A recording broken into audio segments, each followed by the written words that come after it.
दर्शक यति बेला गृहमन्त्री सुदन गुरुङ चितवन आइपुग्नु भएको छ। राष्ट्रिय स्वतन्त्र पार्टीको महाधिवेशनका लागि यति बेला गृहमन्त्री सुदन गुरुङ चितवनमा आइपुग्नु भएको हो। तपाईँलाई हामी दृश्य चितवनको एयरपोर्टबाट देखाइरहेका छौँ।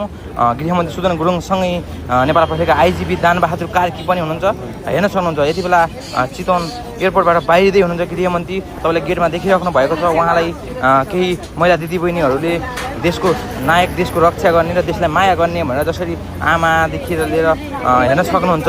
महिला दिदीबहिनीहरूले उहाँलाई केही बाँधिरहेको, टिका लगाइरहेको दृश्य तपाईँलाई हामीले देखाइरहेका छौँ।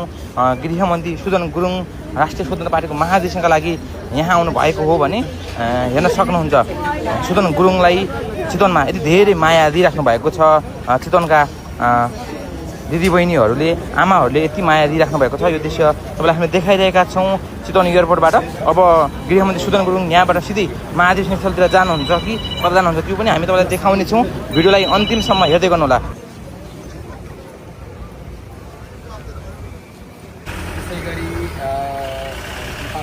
आइजिपी लगायतको टोली चितवनमा आइपुगेको छ। राष्ट्रिय स्वतन्त्र पार्टीको महाधिवेशनको लागि